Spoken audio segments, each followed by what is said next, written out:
ನಮಸ್ತೆ ಫ್ರೆಂಡ್ಸ್, ಇದು lining piece. ಅದರ ಮೇಲೆ ನೆಕ್ ಶೇಪ್ ಮಾರ್ಕಿಂಗ್ ಮಾಡಿಕೊಂಡಿದ್ದೇನೆ. ಇವತ್ತು ಮೊಬೈಲಿಂದ ಡ್ರೆಸ್ ತೆಗೆದು ಯಾವ ಥರ ಲೋಟಸ್ ಡಿಸೈನ್ ಬ್ಲೌಸ್ ಪೀಸ್ ಮೇಲೆ ಮಾಡೋದು ಅಂತ ತೋರಿಸ್ಕೊಡ್ತಾ ಇದ್ದೇನೆ. ಈಗ ಒಂದು ಖಾಲಿ ಪೇಪರ್ ತಗೊಂಡು ಕಾರ್ಬನ್ ಪೇಪರ್ ಇಟ್ಕೊಂಡೆ. ಈಗ ಅದರದ್ದು ನೆಕ್ ಶೇಪ್ ನಾವು ಕಟ್ ಮಾಡೋದನ್ನು ಬಿಟ್ಟು ಸ್ವಲ್ಪ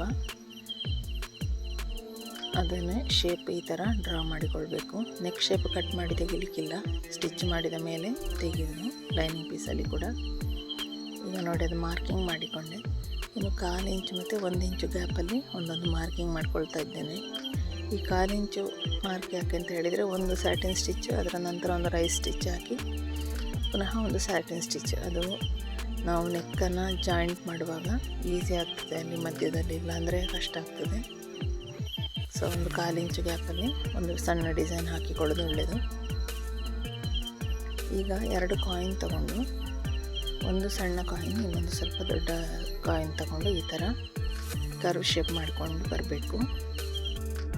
ನಾನು ಪಿಂಟ್ರೆಸ್ಟ್ ಆ್ಯಪಲ್ಲಿ ಒಂದು ಲೋಟಸ್ ಡಿಸೈನ್ ಸರ್ಚ್ ಮಾಡಿ ಅದನ್ನು ಸ್ಕ್ರೀನ್ಶಾಟ್ ತೆಗೆದಿಟ್ಕೊಂಡಿದ್ದೇನೆ. ಪ್ಲೇಸ್ಟೋರಲ್ಲಿ ಟ್ರೇಸಿಂಗ್ ಆ್ಯಪ್ಗಳು ಬರುತ್ತೆ, ಅದನ್ನು ಡೌನ್ಲೋಡ್ ಮಾಡಿಕೊಂಡ್ರೆ ಅದರಲ್ಲಿ ಯಾವ ಥರ ಟ್ರೇಸ್ ಮಾಡಬೇಕಂತ ಡೈರೆಕ್ಷನ್ ಇದೆ. ಹಾಗೆ ನಾವು ಸ್ಕ್ರೀನ್ಶಾಟ್ ತೆಗೆದು ಬೇಕಾದ ಸೈಜಿಗೆ ಅದನ್ನು ಝೂಮ್ ಮಾಡಿ ಇಟ್ಕೊಂಡು ಆಮೇಲೆ ಲಾಕ್ ಮಾಡಿಕೊಂಡು ಕ್ಯಾನ್ವಾಸ್ ಪೇಪರ್ ಸಹಾಯದಿಂದ ಟ್ರೇಸ್ ಮಾಡಿಕೊಳ್ಳೋದು. ಇದೀಗ ಪೇಪರ್ ಕ್ಯಾನ್ವಾಸ್ ನೆಕ್ಕಿಗೆ ಇಡುವಂಥ ಅದೇ ಪೇಪರ್ ಕ್ಯಾನ್ವಾಸ್, ಒಂದು ಸೈಡ್ ಗಮ್ ಬರ್ತದಲ್ಲ ಅದುವೇ, ಅದರ ಮೇಲೆ ಸ್ಕೆಚ್ ಪೆನ್ ಸಹಾಯದಲ್ಲಿ ನಾನು ಟ್ರೇಸ್ ಮಾಡಿಕೊಳ್ತಾ ಇದ್ದೇನೆ. 3/4 ಇಂಚ್ ಅಗಲಕ್ಕೆ ಲಾಕ್ ಮಾಡಿಕೊಂಡಿದ್ದೇನೆ ಲೋಟಸ್ ಫ್ಲವರ್ ಶೇಪನ್ನು. ಈಗ ಇದನ್ನು ಸರಿಯಾಗಿ ಒಂದು ಸ್ವಲ್ಪ ಕಟ್ ಮಾಡಿಕೊಂಡು ಈ ಥರ ಅದೇ ಸೈಜ್ಗೆ ಕಾರ್ಬನ್ ಪೇಪರ್ ಕಟ್ ಮಾಡಿಕೊಳ್ಬೇಕು. ಇದನ್ನು ಪಿನ್ ಮಾಡಿಕೊಳ್ಬೇಕು, ಇಲ್ಲಾಂದರೆ ಫ್ಯಾಬ್ರಿಕ್ ಗಮ್ಮಲ್ಲಿ ಅಂಟಿಸ್ಕೊಂಡ್ರೂ ಆಗ್ತದೆ. ಈ ಥರ ಪಿನ್ ಮಾಡಿಕೊಂಡ್ರೂ ಆಗ್ತದೆ. ಈಗ ಅದೇ 1 ಇಂಚು ಗ್ಯಾಪ್ ನಾನೊಂದು ಮಾರ್ಕ್ ಮಾಡಿಕೊಂಡಿದ್ದೆಲ್ಲ, ಅದರಿಂದ ಹೊರಗಡೆ ಹೋಗಬಾರ್ದು ಇದು ಡಿಸೈನ್, ಅದೊಂದು ನೋಡಿಕೊಳ್ಬೇಕು, ಇಲ್ಲಾಂದರೆ ಡಿಸೈನ್ ನೀಟ್ ಬರಲ್ಲ. ಒಂದೇ ಥರ ಇಟ್ಕೊಂಡು ಒಂದು ಬಿಟ್ಟು ಒಂದು ಕರ್ವ್ ಶೇಪಲ್ಲಿ ಒಂದು ಬಿಟ್ಟು ಒಂದು ನೋಡಿಕೊಂಡು ಹಾಗೆ ಲೋಟಸ್ ಶೇಪ್ ಮಾರ್ಕಿಂಗ್ ಮಾಡ್ಕೊಳ್ತಾ ಇದ್ದೇನೆ. ಅಲ್ಲಿ ಗ್ಯಾಪ್ ಬಿಟ್ಟಲ್ಲಿ ಅವರು ಡಿಸೈನ್ ಕೊಟ್ಟದ್ರಲ್ಲಿ ಏನೋ ಒಂದು ಸ್ಟೋನ್ ವರ್ಕ್ ಎಲ್ಲ ಇತ್ತು, ಅವರು ಅದು ಬೇಡ ಅಂತ ಹೇಳಿದರು. ಲೋಟಸ್ ಮತ್ತು ಒಂದು ಮ್ಯಾಂಗೋ ಡಿಸೈನ್ ಹಾಕ್ತಾ ಇದ್ದೇನೆ ನಾನು. ಮ್ಯಾಂಗೋ ಡಿಸೈನ್ ಕೂಡ ನಾವು ಡ್ರಾಯಿಂಗ್ ಮಾಡಲಿಕ್ಕೆ ಬರಲಿಲ್ಲ ಅಥವಾ ಸೀದಾ ಡಿಸೈನ್ ಹಾಕಲಿಕ್ಕೆ ಬರೋದಿಲ್ಲ ಅಂತ ಹೇಳಿ ಆದರೆ ಅದನ್ನು ಕೂಡ ನಾವು ಟ್ರೇಸ್ ಮಾಡಿಕೊಳ್ಬೋದು. ನಾನೀಗ ಅದನ್ನು ಕೈಯಿಂದಲೇ ಬಿಡಿಸ್ತಾ ಇದ್ದೇನೆ ಡಿಸೈನು. ಇದು ಅಭ್ಯಾಸ ಆದಮೇಲೆ ಸೀದಾ ಮೆಷಿನಲ್ಲೇ ಹಾಕ್ಬೋದು ಈ ಡಿಸೈನ್. ನಾನು ಸುಮ್ಮನೆ ತೋರಿಸು ಅಂತ ಹೇಳಿ ಅದು ಲೋಟಸ್ ಡಿಸೈನ್ ಮತ್ತು ಇದೊಂದು ಟ್ರೇಸ್ ಮಾಡಿ ಮಾಡ್ತಾ ಇದ್ದೇನೆ ಇವತ್ತು. ಯಾರು ಕೇಳಿದರು, ತುಂಬ ಟೈಮ್ ಆಯಿತು ಕೇಳಿ, ನಾನು ಮಾಡಲಿಕ್ಕೆ ಆಗಲಿಲ್ಲ ನನಗೆ ಅದು ಡಿಸೈನ್ ಸರಿಯಾಗಿ. ಈಗ ಬ್ಲೌಸ್ ಪೀಸ್ 2 ಮಡಿಚಿಟ್ಕೊಂಡು ನೆಕ್ ಶೇಪ್ ಡ್ರಾ ಮಾಡಿಕೊಳ್ಬೇಕು. ಇದೀಗ ಎಷ್ಟು ಪೀಸ್ ಬೇಕು ನೋಡ್ಕೊಳ್ಳಿಕ್ಕೆ ಒಂದು ಚಾಕಲ್ಲಿ ಮಾರ್ಕ್ ಮಾಡಿಕೊಂಡು, ನಾವು ಪೇಪರ್ ಮೇಲೆ ಡಿಸೈನ್ ತಗೊಂಡಿದ್ದೇವಲ್ಲ ಅದನ್ನು ಈಗ ಹೀಗೆ 2 ಕಾರ್ಬನ್ ಪೇಪರ್ ಇಟ್ಟು, ನಾನು ಇದಕ್ಕೆ ಕ್ರೀಮ್ ಕಲರ್ ಇಟ್ಟಿದ್ದೇನೆ. ಈಗ ಒಂದು ಪೆನ್ಸಿಲ್ ಸಹಾಯದಿಂದ ಈ ಥರ ವೆಯ್ಟ್ ಇಟ್ಕೊಳ್ಬೇಕು, ಇಲ್ಲಾಂದರೆ ನಾವು ಹೇರ್ ಪಿನ್ ಏನಾದರೂ ಅದರಲ್ಲಿ ಗಟ್ಟಿಯಾಗಿ ಸ್ಟಿಚ್ ಪ್ರೆಸ್ ಮಾಡಿ ಇಟ್ಕೊಂಡು ಆ ಥರನೂ ಮಾಡ್ಬೋದು. ಹೀಗೆ ವೆಯ್ಟ್ ಇಟ್ಟರೆ ಆ ಕಡೆ ಈ ಕಡೆ ಹೋಗೋದಿಲ್ಲ ಪೇಪರ್. ಈಗ ಒಂದು ಪೆನ್ಸಿಲ್ ಸಹಾಯದಿಂದ ಲೈನ್ ಮೇಲೆ ಡ್ರಾ ಮಾಡ್ಕೊಳ್ತಾ ಬರಬೇಕು. ಎಲ್ಲ ಡಿಸೈನು ಈ ಥರ ಡ್ರಾ ಮಾಡಿಕೊಳ್ಬೇಕು. ಫಸ್ಟ್ ಲೋಟಸ್ 2 ಲೈನ್ ಹಾಕಿ ಆಮೇಲೆ ಕರ್ವ್ ಶೇಪ್ ಮಾಡಿ ಲೋಟಸ್ ಮಾಡಿದೆ. ಮತ್ತು 2 ಲೋಟಸ್ ಮಧ್ಯೆ ಒಂದು ಮ್ಯಾಂಗೋ ಶೇಪ್ ಆ ಥರ ಡಿಸೈನ್ ಹಾಕ್ಕೊಂಡಿದ್ದೇನೆ. ಅದು ಬೇರೆ ಏನಾದರೂ ಇಂಟ್ರೆಸ್ಟ್ ಇರೋ ಥರ ಮಾಡ್ಬೋದು, ಸಣ್ಣ ಫ್ಲವರ್ ಆದರೂ ಮಾಡ್ಬೋದು. ಈಗ 2 ಕಡೆ ಟ್ರೇಸಿಂಗ್ ಬಂತದು. ಈಗ ಇದು ಸಾರಿ ಕಲರ್ ನೋಡಿ, ಈ ಕಲರ್ ಬಂದಿದೆ, ಬ್ಲೂ ಮತ್ತು ಕಾಪರ್ ಕಲರ್. ಇದು ಸರಿ ವರ್ಕ್ ಇದೆ ಸಾರಿಯಲ್ಲಿ. ಕ್ಯಾನ್ವಾಸ್ ಪೇಪರ್ ಇಟ್ಕೊಂಡು ಹೀಗೆ ರಿಂಗ್ ಹಾಕಿ, ನಾನು ಇದರ ಮೊದಲು ತೋರಿಸಿದ್ದೇನೆ ಇದು ರಿಂಗ್ ಹಾಕೋದು ಹೇಗೆ ಅಂತೇಳಿ. 2 2-3 ವೇಸ್ಟ್ ಬಟ್ಟೆ ಇಟ್ಕೊಂಡು ಈ ಥರ ರಿಂಗಿನ ಮಧ್ಯೆ ಅದನ್ನು ಎಳಿಬೇಕು, ಅದನ್ನು ಸೇರಿಸಿ ಎಳಿಬೇಕು ರಿಂಗ್ ಟೈಟ್ ಮಾಡಬೇಕಿದ್ರೆ.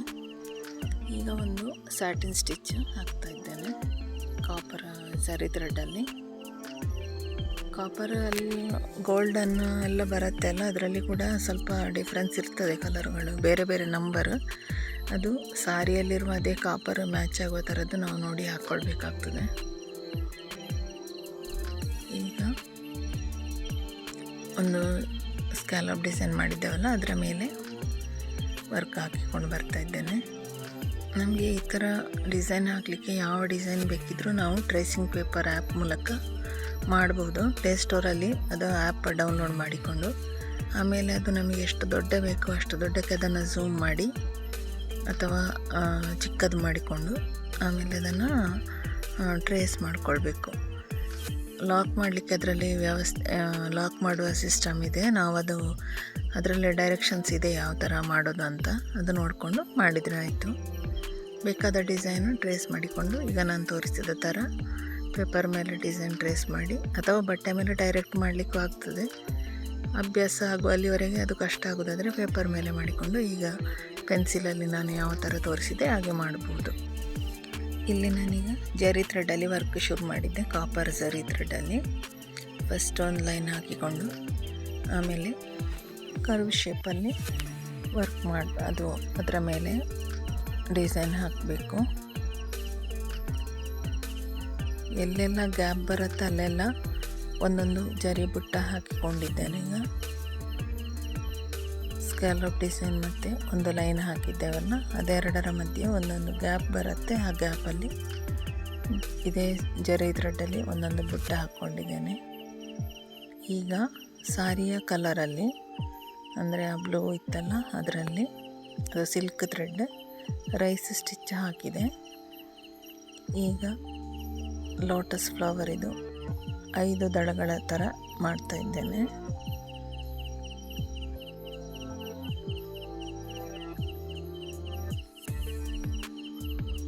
ಇನ್ನೊಂದು ತಿಲಕಂ ಶೇಪಲ್ಲಿ ಒಂದು ಬುಟ್ಟ ಹಾಕಿಕೊಂಡಿದ್ದೇನೆ. ಅದನ್ನು ಇನ್ನೀಗ ನಾನು ಜರಿ ಥ್ರೆಡ್ ಯೂಸ್ ಮಾಡಿ ಮ್ಯಾಂಗೋ ಶೇಪಾಗಿ ಮಾಡಲಿಕ್ಕುಂಟು. ನಾವು ನೆಕ್ ಎಂಬ್ರಾಯ್ಡರಿ ಮಾಡುವಾಗ ಅಲ್ಲಿ ಗ್ಯಾಪ್ ಎಲ್ಲ ಇದ್ದಲ್ಲಿ ಫಿಲ್ ಮಾಡಿಕೊಳ್ಬೇಕು. ಜರಿ ಬುಟ್ಟ ಇಲ್ಲ ಅಂದರೆ ಕುಂದನ್ ಸ್ಟೋನ್ ಅಥವಾ ಪರ್ಲ್ ಅಥವಾ ಬೀಡ್ಸ್ ಅಥವಾ ಏನಾದರೂ ಬೇರೆ ಬರುತ್ತೆ ಟಿಕ್ಲಿಸ್ ಟೈಪು ಅದೇನಾದರೂ ಹಾಕಿ ಫಿಲ್ ಮಾಡಬೇಕು. ಇಲ್ಲಾಂದರೆ ಸಿಲ್ಕ್ ಥ್ರೆಡ್ಡಲ್ಲಿ ಬುಟ್ಟ ಹಾಕ್ಕೊಳ್ಬೋದು. ನಾನು ಬುಟ್ಟ ಹಾಕ್ತಾ ಇದ್ದೇನೆ, ಅಂದರೆ ಇವರು ಬೇರೆ ಏನು ಬೇಡ ಹೇಳಿದರು, ಹಾಗೆ ನಾನು ಬರೀ ಥ್ರೆಡ್ ವರ್ಕ್ ಮಾಡ್ತಾ ಇದ್ದೇನೆ ಇವರಿಗೆ. ಇದು ರಾಲ್ಸನ್ ಮೆಷಿನಲ್ಲಿ ಒಂದು ಚೈನ್ ಬರುತ್ತೆ. ಆ ಚೈನ್ ಮೇಲೆ ನಾವು ಆಯಿಲ್ ಹಾಕಲಿಕ್ಕಿಲ್ಲ, ಬೇರೆ ಎಲ್ಲ ಹೋಲಲ್ಲಿ ಅದು ಆಯಿಲ್ ಹಾಕಬೇಕಾಗ್ತದೆ. 5-6 ಗಂಟೆ ವರ್ಕ್ ಮಾಡಿದರೆ ಒಮ್ಮೆ ಒಂದು 2 ಡ್ರಾಪ್ಸ್ ಥರ ಆಯಿಲ್ ಹಾಕ್ಕೊಳ್ಬೇಕು. ಆಮೇಲೆ ವರ್ಕ್ ಶುರು ಮಾಡುವಾಗ ಎಲ್ಲ ಆಯಿಲ್ ಒರೆಸಿ ತೆಗಿಬೇಕು, ಇಲ್ಲಾಂದರೆ ಬಟ್ಟೆ ಮೇಲೆ ಆಯಿಲ್ ಕಲೆ ಆಗುತ್ತೆ. ಈಗ ಇದು actually first line neck line first ಇದು ನಾನು ಸ್ಟಾರ್ಟ್ ಮಾಡಿದ್ದು. ಇನ್ನೊಂದು ಹಾಕಿದ್ದೆ ಅಲ್ಲ, 2ನೇ ಲೈನ್ ಹಾಕಿದ್ದೆ, ಅಲ್ಲಿಂದ ಶುರು ಮಾಡಿದ್ದು. ಆಮೇಲೆ ರೈಸ್ ಸ್ಟಿಚ್ ಹಾಕಿ ಫಸ್ಟ್ ಲೈನ್ ಈಗ ಈಗ ವರ್ಕ್ ಆಗ್ತಾ ಇದ್ದೇನೆ. ಇದು ನೆಕ್ ಲೈನು ಸ್ವಲ್ಪ ವರ್ಕ್ ಮೊದಲೇ ಮುಗಿಸಿದ್ದೇನೆ. ಈಗ ತೋರಿಸಲಿಕ್ಕೆ ಅಂತ ಹೇಳಿ ಒಂದು ಸೈಡಿದು ವರ್ಕ್ ಬಾಕಿ ಇಟ್ಟಿದ್ದೆ, ಮಾಡ್ತಾ ಇದ್ದೇನೆ. ಅದು ನೋಡಿ ಈಗ ಮಿಡ್ಲಲ್ಲಿ ಸ್ವಲ್ಪ ಗ್ಯಾಪ್ ಇತ್ತು, ಅಂದರೆ ಇದು ಮ್ಯಾಂಗೋ ಶೇಪ್ ಆ ಕಡೆ ಈ ಕಡೆ ಬಂದು ಅಲ್ಲಿ ಮಿಡ್ಲಲ್ಲಿ ಒಂದು ಗ್ಯಾಪ್ ಇತ್ತಲ್ಲ, ಅಲ್ಲಿ ಒಂದು ಸ್ವಲ್ಪ ಡಿಸೈನ್ ಫಿಲ್ ಮಾಡಿದೆ.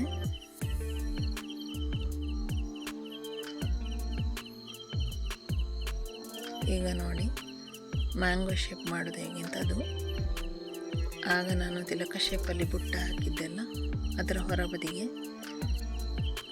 ಜರಿ ಥ್ರೆಡ್ಡಲ್ಲಿ ವರ್ಕ್ ಹಾಕಿದ್ದು. ಇಲ್ಲೀಗ ಮ್ಯಾಂಗೋ ಶೇಪ್ ತರಬೇಕಿದನ್ನು ಈ ಥರ.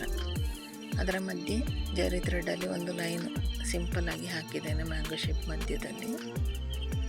ಈಗ ಎಲ್ಲ ಔಟ್ಲೈನ್ ಮಾಡಬೇಕು, ಇಲ್ಲಾಂದರೂ ಆಗ್ತದೆ.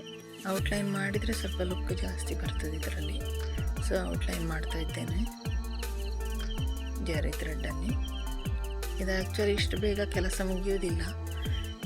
ವಿಡಿಯೋ ಎಡಿಟಿಂಗ್ ಟೈಮಲ್ಲಿ ಅದನ್ನು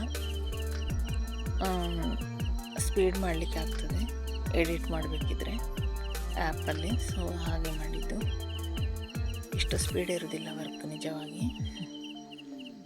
ಹಾಗೆ ಇದು ವಾಯ್ಸ್ ಆಮೇಲೆ ಕೊಡ್ತಾ ಇದ್ದೇನೆ ನಾನು, ಎಲ್ಲ ಮ್ಯೂಟ್ ಮಾಡಿಕೊಂಡಿಲ್ಲ ಅಂದರೆ ಮೆಷಿನ್ ಸೌಂಡಿಗೆ ಏನು ಮಾತಾಡಿದರೂ ಕೇಳೋದಿಲ್ಲ ಅದು.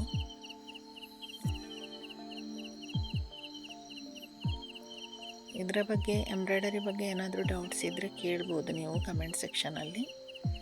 ಇಷ್ಟ ಆದರೆ ಲೈಕ್, ಶೇರ್, ಸಬ್ಸ್ಕ್ರೈಬ್ ಮಾಡಿ. ಧನ್ಯವಾದಗಳು.